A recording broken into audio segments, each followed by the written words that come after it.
Hey guys, welcome back to my YouTube channel. हमारा आज का टॉपिक है मशीनी भाषा, जिसे तकनीकी भाषा भी कहा जाता है। तकनीकी भाषा सामान्य व्यवहार की भाषा से सर्वथा भिन्न होती है। मतलब जो मशीन की भाषा होती है, मशीन की जो लैंग्वेज होती है, वो जो हम डेली यूज़ करते हैं जिस भाषा का, उससे बिल्कुल अलग होती है। क्योंकि हम जब बात करते हैं किसी से, तो हम जिस एरिया में रहते हैं वहाँ की भाषा और हिंदी भाषा, मातृभाषा को मिक्स कर देते हैं। तो मशीनी भाषा या फिर विज्ञान की भाषा ऐसी बिल्कुल नहीं होती है। उदाहरण के द्वारा समझने की कोशिश करेंगे। मैं सरगुजा जिला के एक छोटे से कस्बे सीतापुर से बिलोंग करती हूँ। यहाँ के लोग अधिकतर सादरी भाषा में बात करते हैं, लेकिन वो शुद्ध सादरी भी नहीं बोलते हैं, सादरी और हिंदी मिक्स कर देते हैं। लेकिन मशीनी भाषा में ऐसा नहीं होता। अगर हिंदी भाषा में टाइपिंग हो रहा है तो शुद्ध हिंदी ही होगा। आगे देखते हैं। तकनीकी एवं विज्ञान की भाषा में विशिष्ट सूत्र एवं पदार्थों को विशिष्ट किंतु निश्चित अर्थ में अभिव्यक्त किया जाता है। जैसे मशीन की भाषा होती है, वैसी विज्ञान की भी भाषा होती है। उसमें सबका अर्थ होता है, चाहे वो सूत्र हो, चाहे वो पदार्थ हो। विज्ञान व तकनीकी भाषा स्पष्ट, तर्कसंगत तथा सुगठित होती है। विज्ञान और मशीन की भाषा, विज्ञान और मशीन की लैंग्वेज एकदम स्पष्ट होती है, ताकि आपको उसका अर्थ पता चल जाए कि ये कहना क्या चाह रहा है। तर्क संगत होती है, उसका कोई तर्क भी होता है, ये नहीं कि आगे पीछे करके बोला जाए। और सुगठित होती है। इसमें भाषा वर्गों की दृष्टि से वैज्ञानिक शब्दावली और उसमें प्रयुक्त शब्द विज्ञान के संदर्भ और प्रसंग में परिभाषित तथा एकार्थी होते हैं।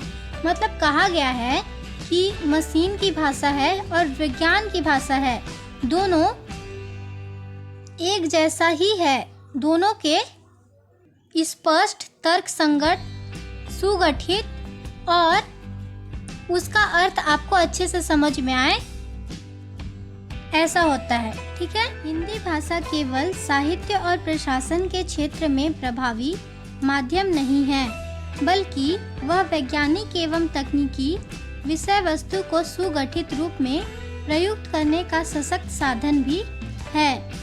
मतलब हिंदी भाषा केवल साहित्य और प्रशासन के क्षेत्र में ही प्रयोग नहीं किया जाता, बल्कि वैज्ञानिक तथा तकनीकी में भी हिंदी भाषा का प्रयोग किया जाता है। हिंदी में अपने आप से संस्कृत भाषा की शब्दावली के साथ साथ अनेक विदेशी भाषाओं में प्रयुक्त शब्दावली को भी अपनाया है। जो हिंदी भाषा है वो संस्कृत और विदेशी भाषाओं को भी अपने भाषाओं में अपनाया है। ठीक है। इससे हिंदी की शब्द संपदा अत्यंत समृद्ध हुई है। कुछ भाषाओं को अपने भाषाओं में अपनाने के बाद हिंदी का महत्व और भी बढ़ गया है। इन सब कारणों से आज विज्ञान, गणित, विधि, दूरसंचार एवं टेक्नोलॉजी एवं अंतरिक्ष से संबंधित अनेक ग्रंथों का निर्माण हो चुका है। किसमें? हिंदी में। ठीक है। विशुद्ध वैज्ञानिक ग्रंथों में कल्पना की गुंजाइश नहीं होती है। विशुद्ध वैज्ञानिक मतलब जो अशुद्ध हो, वैसे वैज्ञानिक ग्रंथों में कल्पना की गुंजाइश नहीं होती। विज्ञान में वैज्ञानिक सिद्धांत, तथ्य, आविष्कार, प्रयोग, प्रयोग विधि आदि का विवरण ही प्राप्त होता है। जो विज्ञान होता है उसमें क्या क्या होता है? जब वैज्ञानिक किसी नई वस्तु की खोज करता है तो सबसे पहले क्या बताता है? सिद्धांत, फिर तथ्य, फिर उसका आविष्कार करता है, फिर उस पर प्रयोग करता है, फिर प्रयोग विधि आदि का विवरण ही प्राप्त होता है। वैज्ञानिक साहित्य में तकनीकी शब्दावली की अधिकता होती है।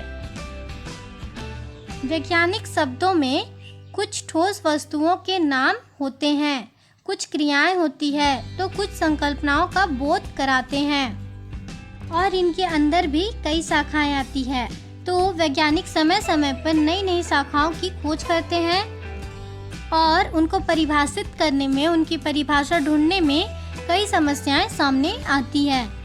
शीघ्रता से परिभाषित शब्दावली का गठन संभव नहीं होने पर अनुवाद नए शब्द गढ़कर या स्रोत भाषा के शब्दों के अनुकूलन प्रक्रिया से परिवर्तित कर काम चलाते हैं। विज्ञान में कई शाखाएं नई मिलती है और वैज्ञानिक शीघ्रता से जल्दी से उसके परिभाषित शब्दावली नहीं ढूंढ पाते हैं, नहीं बना पाते हैं, इसलिए उसे समझकर स्रोत भाषा में परिवर्तित कर काम चलाते हैं।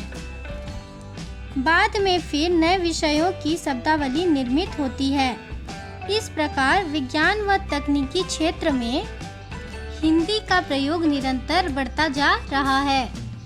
वैज्ञानिक समय समय पर नई नई चीज़ें खोजते हैं, उसमें हिंदी की परिभाषा का प्रयोग होता है। इस वजह से हिंदी का प्रयोग समय समय पर बढ़ता जा रहा है। हमारा टॉपिक यहीं समाप्त हुआ। अगर आपको हमारे चैनल से हेल्प मिलती हो तो प्लीज़ हमारे चैनल को सब्सक्राइब करें और अगली वीडियो आपको किस टॉपिक पर चाहिए कमेंट कर ज़रूर बताएं। Thank you.